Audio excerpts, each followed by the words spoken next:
Ефесянам 5 глава, 21 стиха по 33. Кто-нибудь может мне читать? Кто из вас читает по-русски? 21 по 33. Ефесянам 5. Повинуясь друг другу в страхе Божьем. Жены, повинуйтесь своим мужьям, как Господу, потому что муж есть глава жены, как и Христос, глава церкви, он же Спаситель тела. Но как церковь повинуется Христу, так и жены своим мужьям во всем. Мужья, любите своих жен, как и Христос возлюбил церковь и предал себя за нее, чтобы осветить ее, очистив банию водную посредством слова, чтобы представить ее себе славную церковью, не имеющую пятна, ни порока или чего-либо подобного, но дабы она была свята и непорочна. Так должны мужья любить своих жен, как свои тела. Любящий свою жену любит самого себя. Ибо никто никогда не имел ненависти к своей плоти, но питает и греет ее, как и Господь церковь. Потому что мы члены тела Его, от плоти Его и от костей Его. Поэтому оставит человек отца своего и мать, и прилепится к жене своей, и будут двое одна плоть. Тайна эта велика, я говорю по отношению ко Христу и к церкви. Так каждый из вас да любит свою жену, как самого себя, а жена да боится своего мужа. Спасибо. Я проповедую сегодня на теме «Благополучный брак – это труд». Благополучный брак – это не случайность. Мы говорили об этом в прошлый раз. Это у нас была первая половина проповеди. Извините, когда я молился за людей, я забыл это сказать. Бог не говорит за женщину, у кого кровотечение. Прямо в зале. Вы просто знаете, что Бог хочет исцелить вас, и просто примите ваше исцеление, хорошо? Благополучный брак. Мы говорили, это не случайность. Я привел вам пример. Точно таким же образом, как это не случайно получается вкусный борщ. Вы помните этот пример? Я сказал, что есть некоторые борщ, которые вкусные, и есть некоторые, которые вообще, это как в общежитии я ел. Но что для того, чтобы был вкусный борщ, нужно, чтобы все компоненты были, все ингредиенты, все, как это по-русски, ингредиенты, да? Составляющие, да. Нужно, чтобы все компоненты были. И мы говорили, что нужно, есть некоторые борщ, которые только капуста и это красный, буряк и вода, конечно. Еще соль бывает. Но я ем такие. Но есть другой борщ, борщи, да? Да. Есть некоторые борщ, которые лучше намного. Которые не только буряк и капуста имеют, но которые имеют даже фасоль внутри. Это намного вкуснее, я вам скажу. Фасоль, мясо, сало, даже чеснок бывает некоторые. Даже сметана бывает некоторые. Слушайте, почему тот, допустим, хуже был, чем этот? Потому что тут было все необходимо. Слушайте, брак – это не случайность. Это Бог образовал брак, институт брака. Брак – это не то, что мы придумали, что мы просто проснулись, что нужно, чтобы создать женщину, чтобы была женщина и мужчина. Нужно, чтобы была... Нет, брак – это не должно быть результат, всего лишь своей, физиологической потребности. Это не брак. Если ты хочешь создать брак, это потому, что Бог создал брак. Это потому, что Бог образовал брак. Не Голливуд есть автор брака. Не Голливуд. Не американские художественные фильмы. Это Бог образовал брак.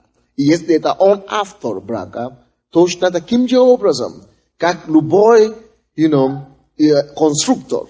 Бог же знает о его изделии. Чем то бенебела, какой бенебел заружен механик.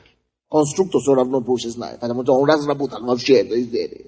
Таким же образом, Бог всего знает, что нужно, чтобы брак был успешным и благополучным.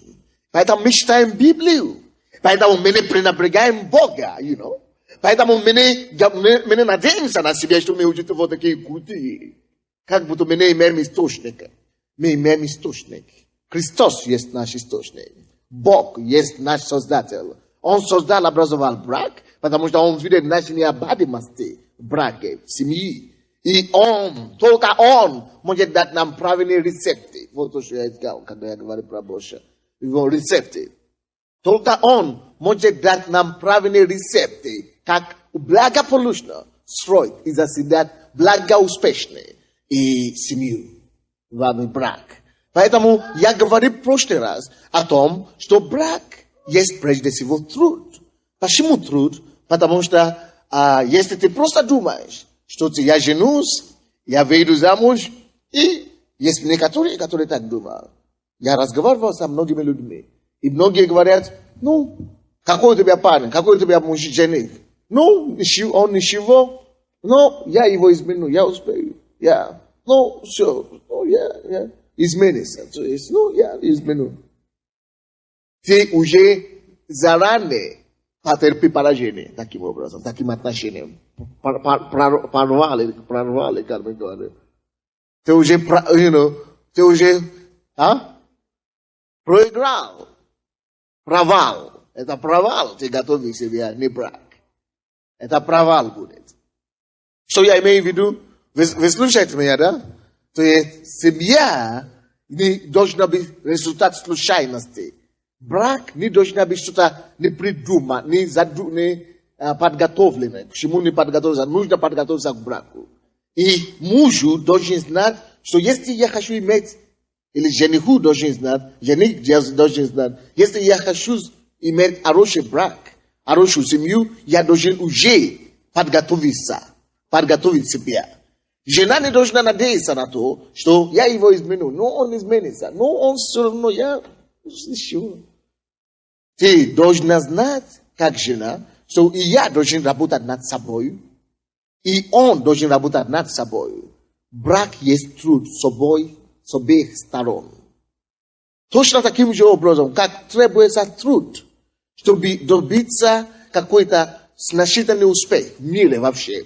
В бизнесе, чтобы добиться успеха, вам нужно трудиться. Не бывает успеха без труда. Таким же образом, даже в семье. Вам надо трудиться над своей семьей, над своим браком, чтобы этот брак стал успешным.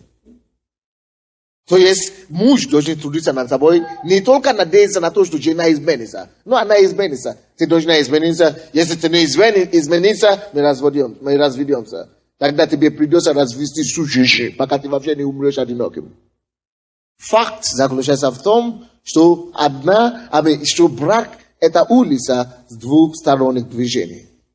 Это не улица с одной стороны движения, когда кто-то должен все делать, и другой наслаждается этим.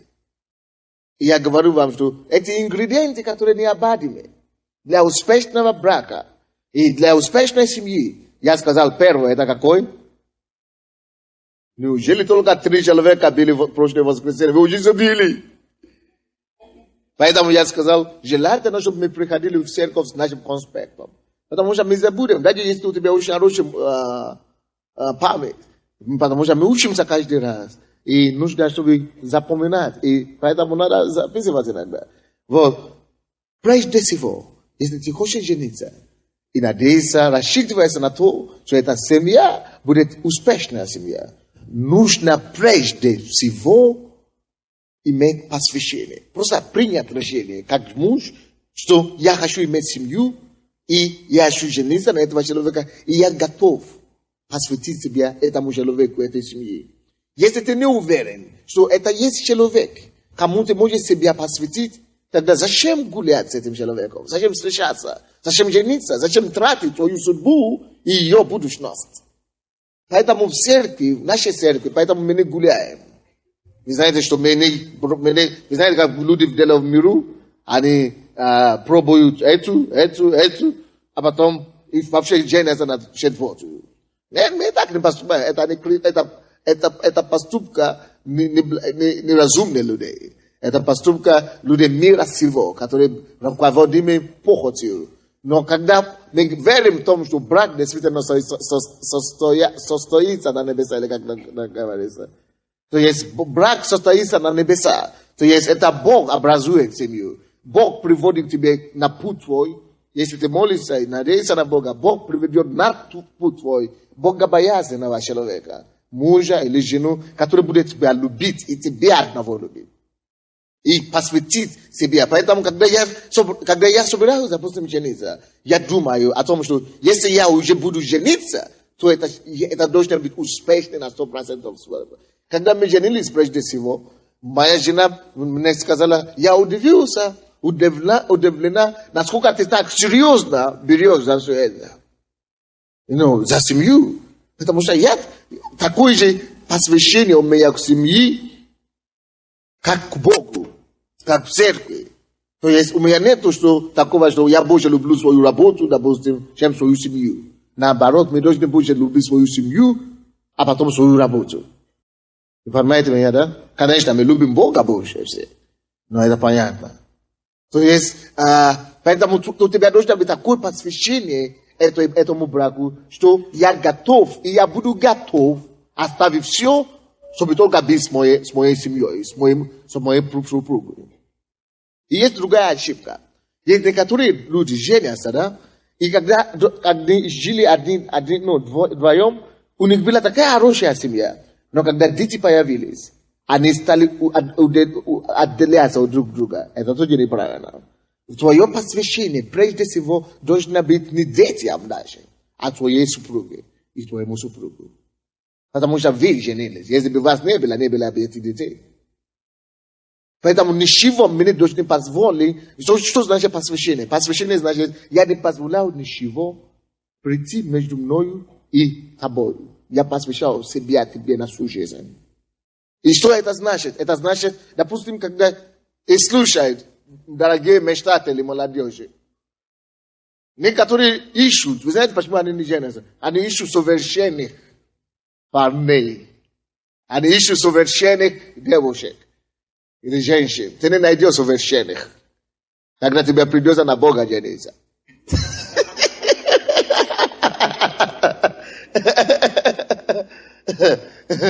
Ты не найдешь совершенных. Поэтому Бог и образовал брак. Мне нужно два человека. Муж и парень и девушка. Быстро. Раз, два. Два человека быстро. Допустим, они, конечно, не пара. Потому что он уже женат. Она еще не замужем. Короче, допустим, он влюбился в нее. И она тоже любит его. И, конечно, у него есть свои недостатки. И у нее тоже есть свои недостатки. В браке, когда я беру твою руку, я даю тебе мои руки, это значит, я беру все хорошее, что у нее есть. Он берет все хорошее, что у нее есть. Но не только все хорошее, что у нее есть, но и все недостатки и проблемы, которые у нее есть. У него есть тоже. Конечно, она будет работать над собой. И он тоже должен работать над собой. Но видите, что происходит, когда мы женимся. Допустим, я силен в области финансов. Я могу управлять финансами. Допустим, женщина, обычно женщины управляют хорошо. Допустим, женщина может хорошо управлять финансами. А это его слабость. Но он, допустим, может больше разбираться в кадрах. Или какой-то, на работе. Больше успешный, как интеллектуал, чем она, допустим. Вроде бы он не разбирает в финансах. Я не виду замуж за человека, который не разбирается в финансах. Это группа. Если это Бог соединил вас, то это ничего страшного. Когда мы женимся, что мы делаем? Я в свадьбе, когда мы обнимаем руки, давайте руки ваши.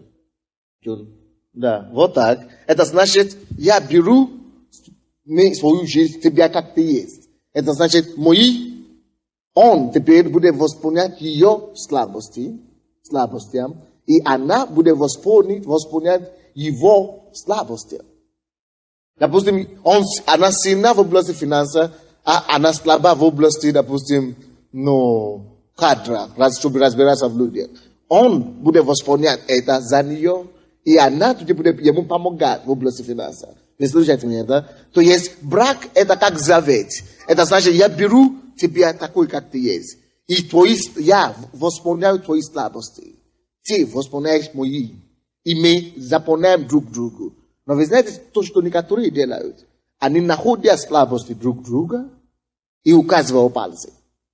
Что такое сухой? Ты такой... Ты вообще... Я не знаю, почему я за тебя вышла.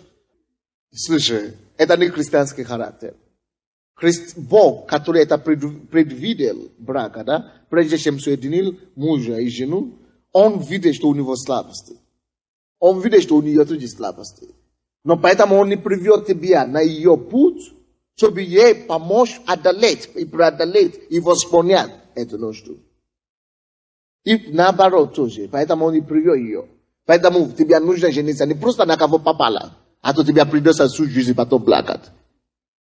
Поэтому мы обдуманно женимся. Мы не просто обдуманно, по молитве женимся. Поэтому мы женимся и просим у Бога, чтобы Он помог нам. Как тогда быть, если мы уже женились и были неверующими, ошиблись, короче. И вы пришли к Богу, и вы в браке. Поэтому вам нужно молиться, чтобы ваша супруга тоже пришла к Богу. Чтобы вы могли оба вместе ходить в церковь и слушать Слово Божие. Потому что Словом Божьим мы сможем построить себя по Божьему рецепту. Так что первое, то, что пришло, это то, что я говорю, дорогая, я тебя люблю, и я принимаю решение жениться на тебе. Я верю, что это воля Божья. Бог тебя привел мне. Я верю в это. И у меня нет иного пути и другой путь. Я просто люблю тебя, и я посвящаю себя тебе, как ты есть. Если ты имеешь проблему со здоровьем, слушай, мы стали одно сейчас. Твоя проблема, моя проблема. Я здоров, чтобы восполнить твое здоровье, твои недостатки здоровья. Если ты сильна в финансах, ты сильна там, чтобы восполнить мои недостатки в области финансов. Я посвящаю себя тебе, какой бы ни было. Иногда я думаю, допустим, когда мы женились с женой, сказали, что у нас не будет ребенка, у нее не может рожать ребенка. И дьявол, конечно, приносит тебе вместе. Почему ты, наверное, ошибся, наверное, не танцуешь жениться. Я сказал дьяволу, если мы не будем жениться, тогда ты вообще... Если мы не будем рожать детей, тогда ты вообще попался полностью. Потому что мы так тогда будем любить друг друга. И мы так будем еще трудиться за Бога. Что за счет того, что ты это делал, сумел тронуть нашу семью, мы сделаем больше для Бога, чем мы делаем сейчас. Нам нужно больше, 2 раза больше. Это то, что я сказал ему. И, конечно, Бог исцелил, Бог дал нам ребенка. И мы еще даст еще 2, правильно? Аллилуйя. Но на всякий случай, если бы было так, это не значит, я начну обвинять кого-то и так далее. Наоборот, она начала переживать. Она начала переживать сильно. И не за себя, но за меня. Что если бы не я, может быть, я говорю, нет, слушай, так если бы, не дай Бог, если бы ты стала параличом сегодня, это моя обязанность, быть тебя верной, все равно. Если даже, не дай Бог, она это не произойдет, но даже если она изменит меня сегодня, допустим, на кого-то и другого, если она придет, я уже принял решение посвятить себя ей, и я все равно буду прощать, сколько надо. Я не буду разводиться. Она это не сделает, это не произойдет, потому что она христианка. Я тоже христианин. Но я просто говорю вам, что значит посвящение. Потому что я принял это решение сознательно, я принял с Богом это решение, и я посвящен этому браку. Вот что значит посвящение. Аминь. Это первый ингредиент, который надо, чтобы любому человеку, чтобы любой человек был успешным в браке. И это должно быть не односторонне. Представляете, что как я мыслю сейчас, да? Что и муж так мыслит, и жена так мыслит. Ну какая будет жизнь? Ну прелесть. Правильно? Второй ингредиент, который мы говорим, что необходимо для успешного брака, это что? Жертвенность. Поэтому я проповедую на тему, что успешный брак – это труд. Тебе надо трудиться над собой. Ты думаешь, что вместе плохие не придут? Что как это она может себе позволять такое, а я не могу? Я где-то дурак, я буду такие вместе без тебя посещать. Но потому что ты христианин. Ты просишь у Бога силу, и чтобы повиноваться Богу, и жить по Слову Божьему. И еще, как это вообще хорошо, когда твоя супруга понимает тебя, что ты христианин, и он тоже хочет жить так, как христианин живет. Вообще так это легко становится. Так это, поэтому христиане не разводятся. Поэтому нету ссоры у нас. Потому что мы живем с Богом, и мы слушаемся Богу. Невозможно, чтобы два христианина, которые крещены Духом Святым, слушались Богу и имели проблемы в семье. Только если кто-то точно обязательно не слушается Богу. Слово, не живет по Слову. Вы слушаете меня, да? Поэтому вторая вещь, которая тебе надо, чтобы иметь успешную семью, брак, это то, что мы говорили в прошлый раз, это жертвенность. Ты должен знать, что брак стоит или требует жертвенность. То, что ты уже принял решение жениться или выйти замуж, это значит, что ты принимаешь решение каких вещах жертвовать свои личные интересы. Допустим, когда ты был один, ты был холостым, и ты мог ходить как хотел. Ты мог, даже, может быть, ты мог даже себя позволить не прийти домой ночевать, допустим. Или ты можешь уйти с утра и прийти в любое время, когда ты хочешь. Может быть, ты христианин, ты не гуляешь, ты ни с кем не бываешь. Но ты просто живешь свободно. Потому что ты христианин, ты не гуляешь, ты не пьешь. Но ты позволяешь себе делать то, как располагать свое время, как ты хочешь. Но как только что ты женился, ты начинаешь распределять свое время не как ты хочешь, а с учетом своей супруги или своего супруга. Это есть сознательная вещь, которую мы должны знать. Жертвенность, на которой мы сознательно пошли, когда мы приняли решение жениться. Есть некоторые преимущества, которые в этом есть, чтобы не женаты. Это значит, когда я приношу решение жениться сейчас, я отдаю эти права быть не женатым и принимаю права быть женатым. Допустим, это прообраз, что я не женат. Я такой свободный. Видите, насколько я могу быть свободным? Я свободный, я без пиджака. Я могу понимать так, и ходить, и вообще легче. Но, допустим, я бы хотел жениться. И если это значит костюм одет, это значит, я выгляжу солидный. Я выгляжу серьезный. Это выбор, который я делаю. Либо выглядит солидный, и вообще корректным, и вообще джентльменом. Или выглядит свободным, но не выглядит джентльменом или солидным.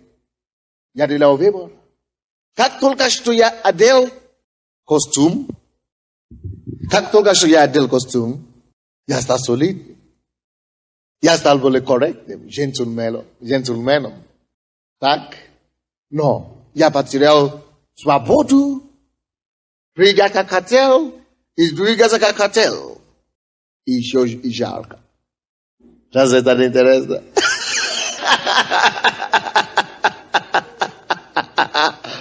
То же самое в браке. Когда ты не женат, ты все делал так хотел. Но как только что ты женился, ты сделал выбор. Быть больше женатым, мужем. Это значит, ты потерял права холостяка. Значит, тебе надо сейчас уже просто настроиться на то, что семейная жизнь требует посвящения подруге, жене и мужу. Это значит, я не могу себя, даже если хотелось бы, вы знаете, есть некоторые люди, которые хотели быть женатыми, и все равно сохранить права холостяка. Поэтому они гуляют, изменяют друг друга, выходят в 7 утра и приходят только 10 вечера. когда жена с ребенком сидит с утра целый день. Мы не можем так делать. Мы должны быть более ответственными. Вот то, что Бог требует. Поэтому, но многие из нас, когда мы женились, мы не читали Библию. Или, может быть, мы читали, но так себе, между прочим, не понимали. Поэтому мы, приходим к Богу, чтобы учиться. Что мне надо, чтобы использовать это не во вред мне. Братья и сестры, Бог не придумал брак, чтобы нам стало хуже. Бог придумал брак, семью, чтобы нам стало легче жить. А почему наоборот получается с людьми? Почему наоборот, когда люди женятся, им становится еще хуже, чем когда они были? Это самое. Потому что они не понимали, где разница. Как им надо следовать, изменить свой образ жизни, когда они женаты или не женаты. Вот почему тебя не простительно жениться на неверующего. Или на неверующую. Будет мучиться просто всю жизнь. Поэтому мудро уже жениться на человека, который уже знает Божий принцип. Чтобы вы оба были обучены в Божьем Слове. Чтобы вы оба знали, что значит быть мужем по-настоящему. Ведь многие люди женятся сегодня, они даже не знают, что такое быть мужем. Слушай, дорогой, переспать девушку любой может. Это не героизм. Но быть мужем это совсем другое дело. Ты что еще тут?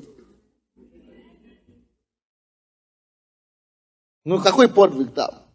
И пигмеи в Африке спят с друг другом там. Но быть мужем на тебе. Поэтому мы изучаем Слово Божье.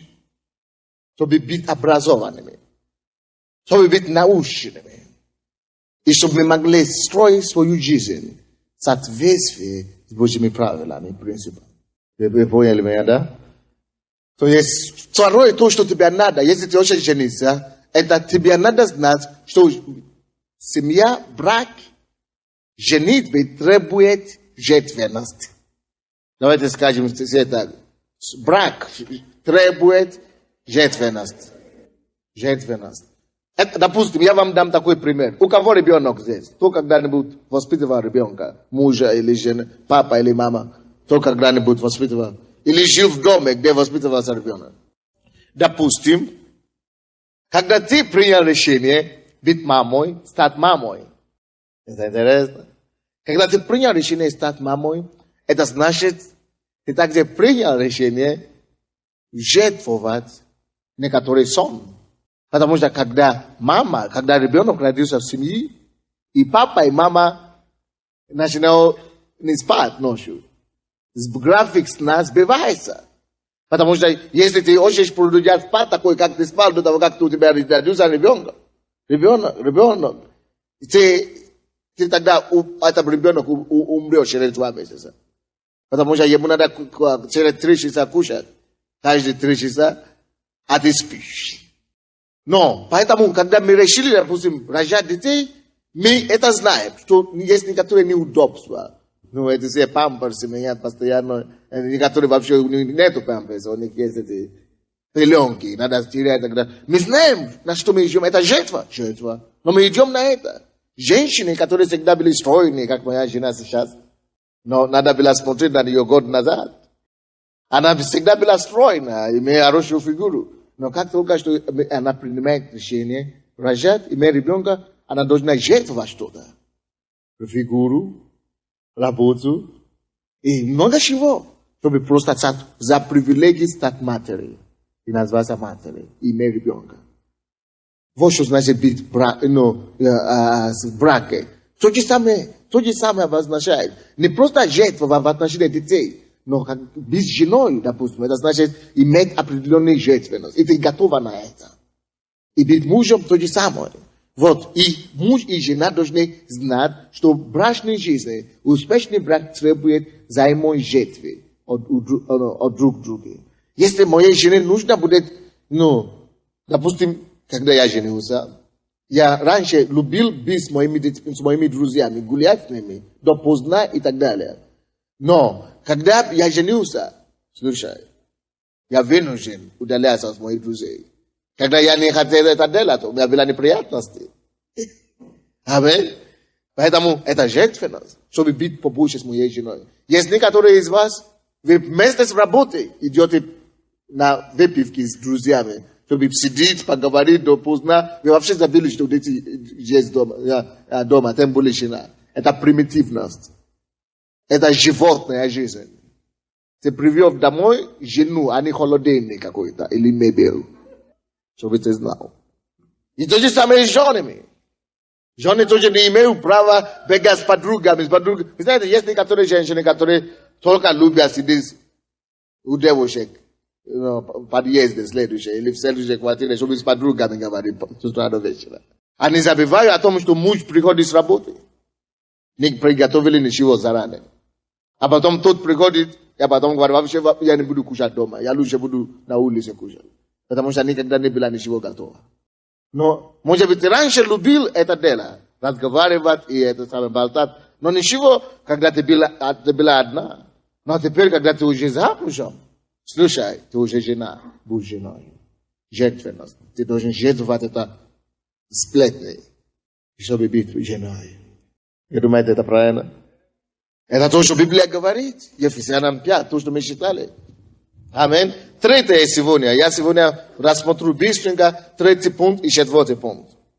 Третий пункт, что вам нужно. Третий компонент, который нужен и необходим, чтобы иметь успешный брак, требуется труд. Третий, то, что нужно делать мужу и жене постоянно, чтобы ваш брак был успешен, это ты, как жена, или ты, как муж, должны принять решение, что у меня, я настраиваю себя на взаимопонимание. Так что следующий пункт – это взаимопонимание. Взаимопонимание. Если я принимаю решение быть женой, это значит, я принимаю решение во все делать, то, что только я смогу, чтобы понимать мою жену. Что она имела в виду, что она хотела сказать этим. Чтобы понимать, что она ощущает. Почему она так себя ведет. То есть очень часто, братья и сестры, мы только требуем, чтобы нас понимали. Но меньше всего думаем о том, чтобы понимать, почему они такие. Напиши себе это. Взаимопонимание. Это значит, если я муж, допустим, я говорю, почему всегда, когда я прихожу домой, и моя жена молчит, может быть, даже у нее ничего страшного, да? Настроение или что-то. Я всегда ее доедаю. Наезжаю на нее. Все нормально, принцесса. Все хорошо. Ты ничего не говоришь. Ты не улыбаешься. Ты думаешь, что все в порядке. Или что я так не так делал. Я прошу прощения. Стараюсь понять ее. А потом я смогу требовать у нее понимания дальше. Жены, понимаете ли вы, допустим, что ваш муж чувствует, когда он приходит с работы? Голодный. Если вы такой муж, как я, это значит, вы не кушаете на работе. Чтобы только кушать то, что ваша жена готовит дома. Значит, ты голодный целый день. Ты сам себя жертвуешь. Я могу кушать хорошо дома, на работе. Там есть человек, который готовит. Или заехал в Макдональдс, они кушают. А в ресторане покушать, приехал домой. Но хотелось угодить жену, сделать ее приятно, меня нет, если я приду, я должен кушать, что она готовит. И, допустим, если жена не думает о взаимопонимании, значит, она даже не думает. Она смотрит телевизор, а потом муж приходит. Пришел? Хорошо, что ты будешь кушать? Давай будем готовить. Наверное, надо картошку сейчас чистить. Если он не верующий, он может получить башочку таким образом. Или как называется? Но, конечно, если он верующий, он может обойти с этим наставлением некоторым.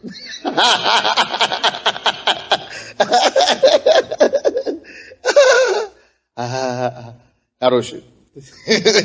И жены, и мужья должны настроить себя на то, чтобы понимать и понять ощущения друг друга. Допустим, мужья, понимаете ли вы, как чувствует себе ваша жена, когда у нее есть периоды, женские периоды, допустим. Есть некоторые женщины, у кого во время женских периодов им очень тяжело. Им очень тяжело. Требует понимания в это направление от мужа. Допустим, ваша жена беременна, ожидая ребенок. Знаете, очень многие люди разводятся во время беременности жены, потому что они не старались понимать ее. Если бы ты, как муж, чувствовал себя так, как она себя чувствует, в это время ты бы никогда не думал об измене. Никогда в жизни. Когда я видел моя жена, как она была беременна, прошлый раз, вы знаете, я вновь покаялся. Я уже стал верующим, но вновь каялся. Вы знаете, за что? За все боли, которые я причинил матери, когда я рос. Я не знал, что она такой сложная. Я не знал, что это процесс такой. Я говорю, Боже мой, как это... Я не мог это думать. Как это... Я не могу понять сегодня также женщины или мужчины, которые женаты и не уважают своих родителей. И знаете, когда я видел, как моя жена мучила с этим беременностью, я говорю, Господь, я никогда не позволю, чтобы мой ребенок обижал мою жену. И никогда себе не позволю то же самое. Требует понимания, чтобы думать таким образом. Тебе надо постараться понять ее. Стать на ее место. Это очень такой тонкий момент. Но не только муж должен понять жену, но и жена тоже должен понимать его, почему он так думает. Братья и сестры, я хочу вам дать такое наставление. Прежде всего, задаете вам себе вопрос о том, что его волнует. Давайте я его сначала выслушаю, прежде чем выставлять ему свои требования. Понимаете меня? Это мой такой совет. Это позволит вам понимать вашу супругу и вашего супруга больше. Вы не поняли меня? Прежде чем жаловаться на нее или на него, прежде чем ругать его, я прошу, если вы христиане, верующие члены этой церкви, я прошу вас, прежде всего, вы слушаете меня, да? Вставьте себе вопрос, чем я могу помочь ему, что я могу делать, чтобы понять его, чтобы ему стало легче или лучше. А потом вы сможете выставлять ему счет, чтобы он понимал вас. Взаимное понимание – это решение сердца каждого из нас. Я должен принять решение, понимать и стараться делать первый шаг, не только для того, чтобы меня понимали, а чтобы я понимал людей. Чтобы я понимал. А потом я смогу спросить. Это значит, конечно, это не так просто. Братья и сестры, это означает, я должен иметь достаточно терпимости, чтобы выслушать. Вы знаете, если честно, особенно мужчины это знают. Когда я только что женился, моя жена так сидит со мной, я сижу с ней.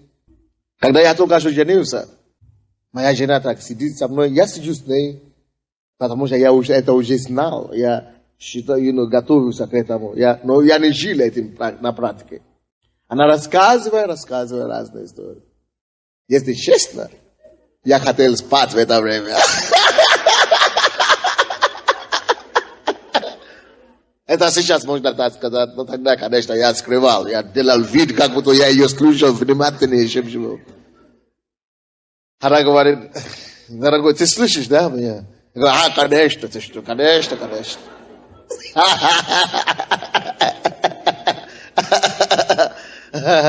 Но если честно, я себя мучил, заставляю, чтобы не уснул. Но в конце концов все равно уснул. Но сейчас я требую у нее, давай посидим, поговорим. Давай посмотрим передачу вместе. Давай сделаем то вместе. Давай. Потому что дело в том, что, допустим, женщины, они просто по натуре. Допустим, мужчины, они больше, они хотят делать любовь, иметь интимное отношение больше всего. А женщины больше интимное отношение для них это не самое главное. Они хотят нуждаться больше в этой нежной любви, которая приходит через отношения, через общение. Они просто нуждаются, чтобы просто кто-то был рядом. поддерживать. Чтобы они просто знали, что они важны. И им просто поговорить, общаться. А ты говоришь, что она болтает, там что-то говорит. Это не болтовня, это есть общение. И, конечно, когда муж это не удовлетворяет дома, конечно, она найдет соседку и будет сплетничать. Потому что ты возвращаешься всегда поздно домой. Но это общение для друг друга предназначено. Поэтому понимание требует терпимость к чувствам, ощущениям других людей. Извините за то, что я скажу в следующий раз. Но понимание требуется в браке не просто в повседневный день, действия, но даже на постели. Извините, большинство из нас взрослые люди, дети там наверху.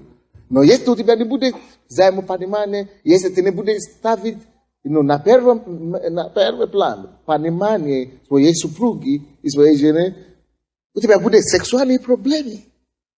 Ты не сможешь, вы не сможете, исполниться в этом направлении. Бог создал секс, чтобы оно восполнил некоторые потребности и у него. Но если у тебя не будет такое отношение терпимости к чужому, чувствам, ощущениям, мнению, ты просто будет полный провал, как семейный человек. Поэтому взаимопонимание требует терпимость друг другу, к чувствам других, даже к разговору других, и даже к идеям других людей. Допустим, любое приложение, которое моя жена имеет, она уже приложит, вы знаете, мужчины тоже имеют проблему. Она уже не приложит что-то, давай так сделаем. Очень часто мужчины говорят, я знаю, что делать, я знаю. Ну, ничего, что ты скажешь? Побыстрее, чтобы она закончила. Короче, это значит, что мужчина, я знаю, что делать. Это не христианский брак такой. Ты выслушаешь ее сначала. Даже если она говорит глупые вещи. Терпение – это мудрость. Ты говоришь, хорошо, мадам, или, как я, допустим, принцесса, ты знаешь, хорошо, спасибо, но я думаю, что так будет лучше. Давай послушай это меня. Вот мой вариант, вот мое предложение. Давай попробуем. Давай так сделаем. И, братья и сестры, это не будет случайно в вашей жизни. Многие из вас, я говорю так, вы думаете, я уже знаю. Но когда ты женишься, или выйдешь замуж, ты знаешь, что ты не так много знаешь, как ты думал. Ты поймешь, что ты не так много знаешь. Поэтому Бог дает нам Библию, чтобы мы постепенно и по этапам изучали эти вещи и знали их. Слушайте, братья и сестры.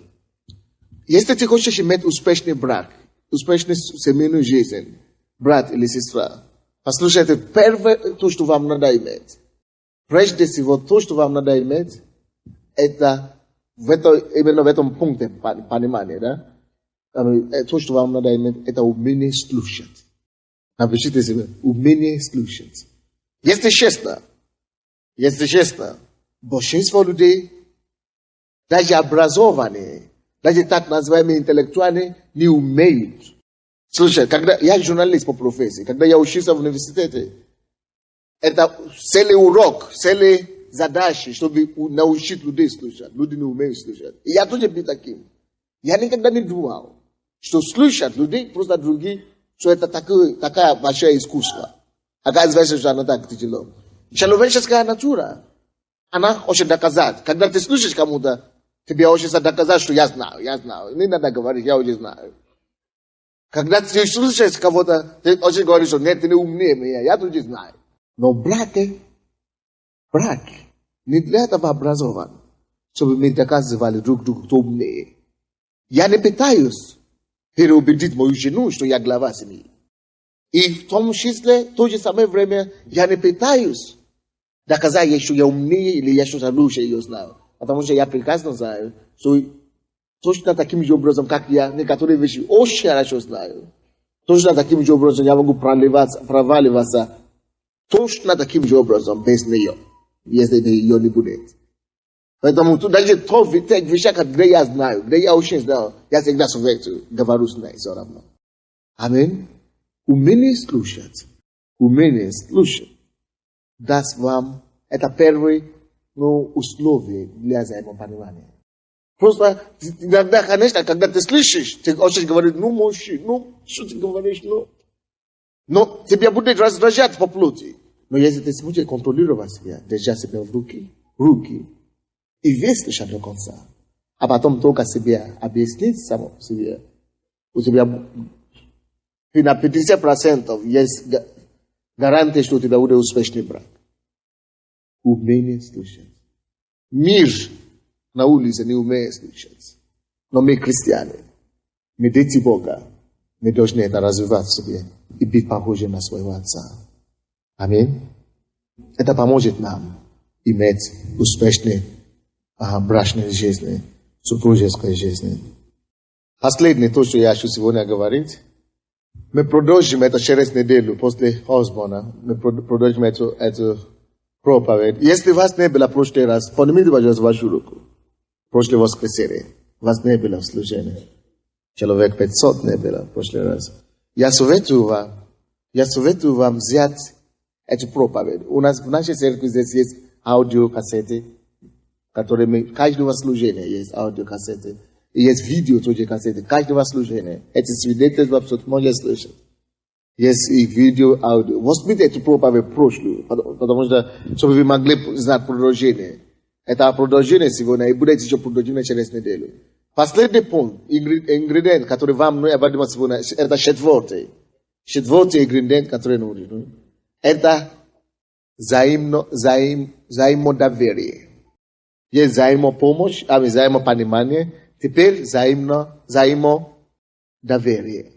Доверие, без доверия в семье вообще ни за что жить вместе. И причем это доверие должно быть и в мелочах. Так и в мелочах, так и в главных вопросах семьи. Только примите, как муж, ты должен принять решение довериться своей жене во всем. Есть некоторые люди, которые не рассказывают своей жене свою жизнь. Два человека, в принципе, живут вместе. Жена не знает его жизнь, и наоборот, он не знает ее жизнь. Это нехорошо. Допустим, жена не знает, сколько получает муж. Даже приблизительно не знает. Я думаю, что моя casa – это casa моей жены. Он может туда идти, я могу туда идти, она может туда идти. То есть это никто из нас не владеет. Мы одни, короче, мы одно. То есть взаимодоверие должно быть во всем. Братья и сестры, слушайте меня. Если вы хотите иметь успешный брак, примите решение и убедите себя в этом.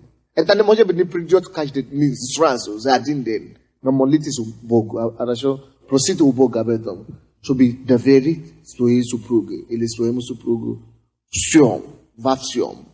Ты скажешь, как я могу его доверять, когда он изменяет меня? Я даже прошлый месяц его поймал, когда он изменял. Или я нашел его письмо или что-то. Или он сам даже мне признал советом. Как это я могу его доверять? Очень многие так говорят. Слушай, если ты будешь продолжать его доверять, ты можешь ему помочь быть достоин доверия. Как это? Какое-то слово. Да, ты можешь ему помочь быть честным. Ты можешь ему помочь быть честным. Допустим, вы знаете, как мы, мужья, опаздываем на стол постоянно. И я звоню, принцесса, я приеду в 7 часов. В 7:15 он сейчас приедет, не приехал. 7:20 он сейчас приедет, он не приехал. Допустим, она уже в это время, это пример, допустим, она уже в это время подготовила стол, чтобы кушать, допустим. А я должен приехать, я не приехал. А потом со временем, вы знаете, что женщины делают? Они вообще прекращают готовить стол, пока не приедет. Или готовили, и потом все там, пускай, когда он приедет, он покроет или что. Вот, слушайте, нужно делать наоборот. А если бы, допустим, эта женщина, будучи христианка, говорила, ты говоришь, ты будешь 7 часов каждый вечер, я всегда буду 7 или 10 часов, буду всегда 10 часов готовить стол. Ты говоришь, что, но я же опоздал, ты должен привыкнуть, что я опаздывал. Я говорю, что нет. Я не привыкал, что ты опаздываешь. Я верю, что ты будешь успевать. Я приготовлю все равно стол, потому что я знаю, что ты успеешь. Может быть, ты опоздал сегодня, может быть, у тебя не получилось. Но завтра тоже опять 7 часов готовить стол. Потому что, если ты, конечно, позвонишь, или ты позвонил, я знаю, что ты не успеешь. Но то есть, братья и сестры, слушайте меня, если ты будешь продолжать так относиться к нему доверчиво, подготовить ему стол на 7 часов постоянно, однажды ему станет неудобно. Есть холодный ужин. Хотя бы так. И начнет приезжать вовремя. Потому что он говорит, что несмотря на то, что я делаю такие плохие вещи, она еще продолжает меня доверять. Я хочу жить до такого доверия. Я хочу, то я оправдать ее доверие. Если он нормальный муж, он любит. Ты скажешь, как раз у меня такой муж, который ненормальный. Вот тогда, послушай, тогда тебе надо ему помочь стать нормальным. Не тем, что ты говоришь ему, что я тебе знаю, что ты такой, ты ненормальный. А надо ему помочь стать нормальным тем, что ты говоришь ему, что ты все равно нормальный. Ты все равно лучший. Ты все равно хороший. Надо начинать говорить не такие хорошие, плохие, отрицательные вещи, которые вы видите каждый день. А начинать говорить и относиться потому, что вы ожидаете от него, чтобы он стал. Такой хороший, вы хотите, чтобы он стал, он такой не станет. Допустим, если он изменял вас все время, и вы говорите, что я верю, что ты не будешь меня изменить. Я верю, что Бог тебя освобождает. Я доверяю тебе все равно. Я все равно тебе доверяю. Все равно Бог тебя. А потом со временем это слово, сила Слова Божьего изменит его. Сила исповедания изменит его, чтобы он стал такой, о котором вы говорите. Какой он был. Не через драки и кастрюли, конечно, но через правильное исповедание. Вы понимаете меня? Не поняли? За мое доверие. То я просто принять решение, что я хочу доверять. Я буду доверять моей жене. Я буду доверять моего супруга. Я буду доверять мою жену. Я доверяю тебе все. Допустим, если честно, у меня есть благословение, как зарплата, которую я получаю. Когда я получаю его, я даю моей жене. И до сих пор я не знаю, что там. Потому что я просто доверяю, что она не выбросит, она не станет тратить, как она уже. Она не сделает, она мне дает, наоборот, даже пожертвование. Видите, как она мне дала утром. Деньги на пожертвование. Я не контролирую ее, что дай мне деньги или что. Она мне дает деньги на карманы, деньги, каждый день. Я не беспокою, а где остальные деньги? Или где мои деньги, или что там. Куда ты тратишь на себя? Ты купила костюм, а я 3 года назад купил костюм. Это мелочь, это такая примитивность, правда? Такой, ничтожная вещь. Если она не умеет, допустим, управлять деньгами, тогда пускай ты, но пускай она тоже тебя доверяет в это время. Или вы можете планировать вместе. Я думаю, что я это тоже буду считать. Планировать свои финансы. Сколько процентов идет на тебя, сколько процентов на меня, сколько процентов идет на покупки, сколько процентов идет на дом, сколько процентов идет на другое, сколько мы храним, сколько на бизнес, сколько на то и так далее. Но есть некоторые определенные части, которые все вы имеете доступ. То есть можно это думать. То есть, я не говорю, что обязательно выбрасывать свои деньги, говорю, что да, что хочешь, дорогая. Нет. То есть я просто говорю о разумном планировании. Аминь. И понимание того, что вы говорите, что это моя зубная паста. И почему ты меня берешь зубную пасту? Ты уже свою купил и расходовал. Поэтому дай мне свой. Я хочу говорить о том, что взаимопонимание, взаимодоверие, это значит то, что я имею, я доверяю все тебе. И то, что ты имеешь, ты доверяешь тоже мне. И я доверяю, допустим, если кто-то пришел ко мне, Что значит доверие? И сказал бы, ты знаешь, я был в ресторане. Какой ресторан в городе? Где люди пьют. Киев, да? Хорошо, я был в ресторане Киев, и я видел твою жену там, боссе. Она была со своими однокурсниками после выпуска.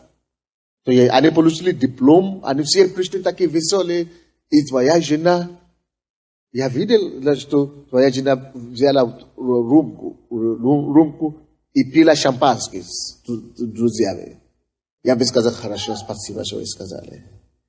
Я бы даже не переспросил у моей жены. Я бы даже не спрашивал. Потому что я все равно знал, что это не так.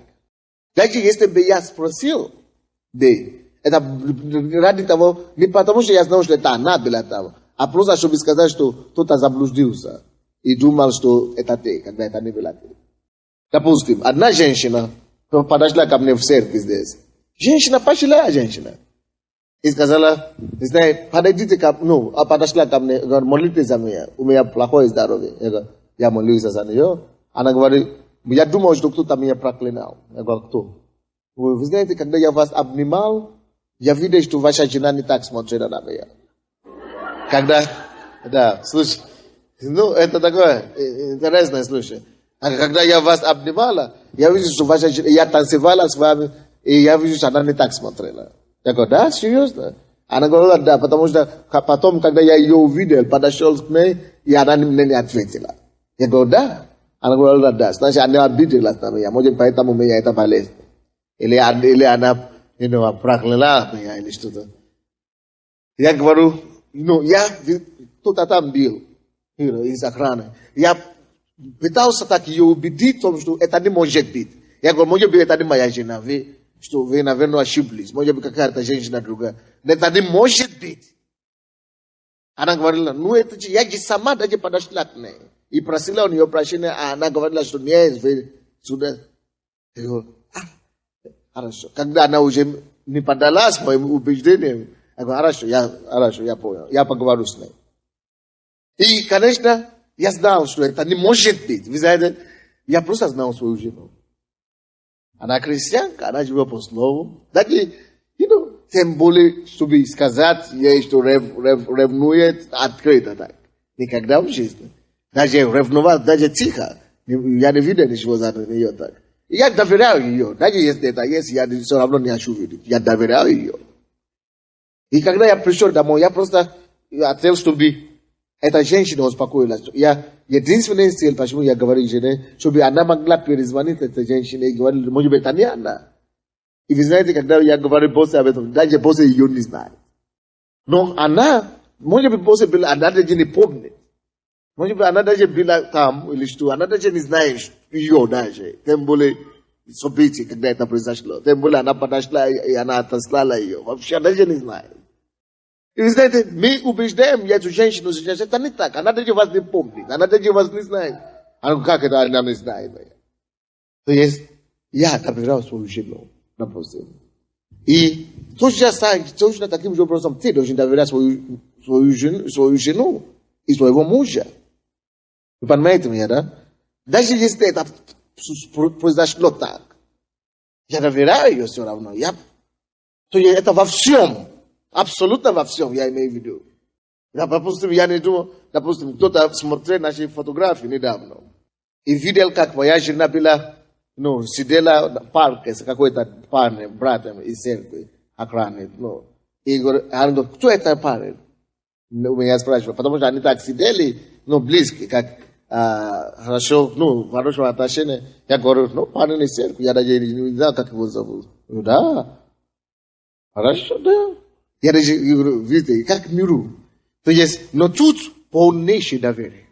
Я знаю, что пускай решил, то есть, то должен доверять свою супругу таким образом. Амин. И это нормально, братья и сестры. Это есть то, что Бог требует, чтобы мы могли иметь успешный брак, успешный семейной жизнь. Но это не просто, это так не просто, что мы говорим. Братья и сестры, то, что вы уже слышали меня так, это не так просто. Одно дело слышать, как вы слышали сейчас, да? А совсем другое уже исполнять. Поэтому я говорю, что благополучный брак – это труд. Тебе надо писать их, вспоминать их и практиковать.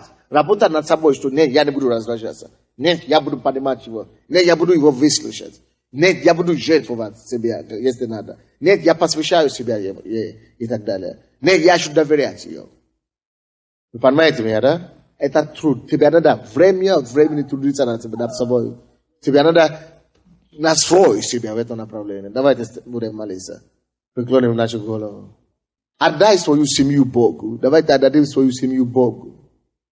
Может быть, ты еще не женат, может быть, ты еще не женился, ты еще не замужем.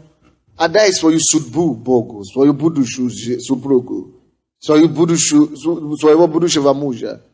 Отдай Богу и говори: Господь, я хочу быть именно такой женой. Я хочу быть именно такой муж. Я хочу, Господь, быть именно такой человек. Я хочу, Господь, чтобы ты дал мне именно такого мужа, который будет знать это Слово Божие. Именно такую жену, которая будет жить и посчитать Твое Слово. Вам нужно прежде всего посвящение в вашем браке. Вам нужно посвятить себя этому браку, друг другу. Поговори с Богом и проси у Него посвящение. Чтобы Он дал тебе благодать быть такой посвященным. Чтобы Он научил тебя посвящение. Молитесь сейчас не за свою супругу, а за себя. Потому что это двухстороннее движение. Это со всех сторон, с обоих сторон. Молись Богу и проси у Бога, чтобы Он дал тебе жертвенное сердце. Желание жертвовать себя, то, что было тебе преимуществом, чтобы угодить своей супруге или супругу.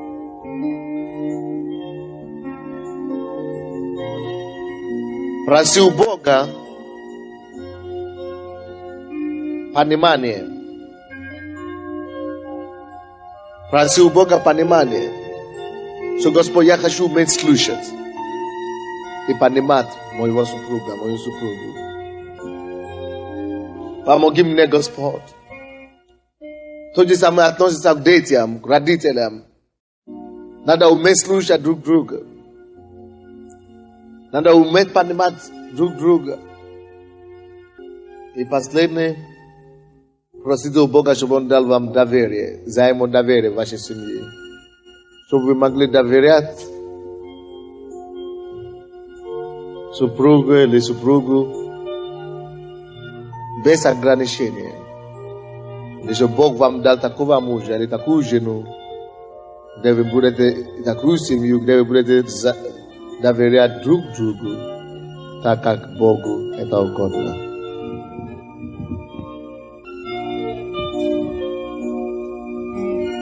Поговорите с Богом. Закажите у Бога такой характер, такое отношение. Закажите у Бога такого мужа, такую жену. И чтобы Бог помогал всем жить так и исполнять Его Слово. Господь, мы благодарим Тебя за это Слово Твое, которое мы слышали сегодня. Мы хотим иметь все благополучные семьи. Я прошу, чтобы Ты помогал всем нам. Дух Божий, наставляй нас. Открой нам глаза. Дай нам, Господь, поступать по Твоему Слову, чтобы плоды Духа Святого стало образом жизни всех нас. Чтобы мы могли посвятить себя друг другу. Чтобы мы могли, Господь, ходить в жертвенности друг другу. Жить в такой образ жизни. Господь, чтобы мы могли понимать, взаимопонимать друг друга. Выслушивать друг другу. И, Господь, доверять друг другу. Помоги нам в этом. Я прошу Тебя, Иисус. Двигайся Твоим Духом. Укажи нам путь. Мы просим об этом во имя Иисуса Христа. И весь народ сказал: дайте Богу славу.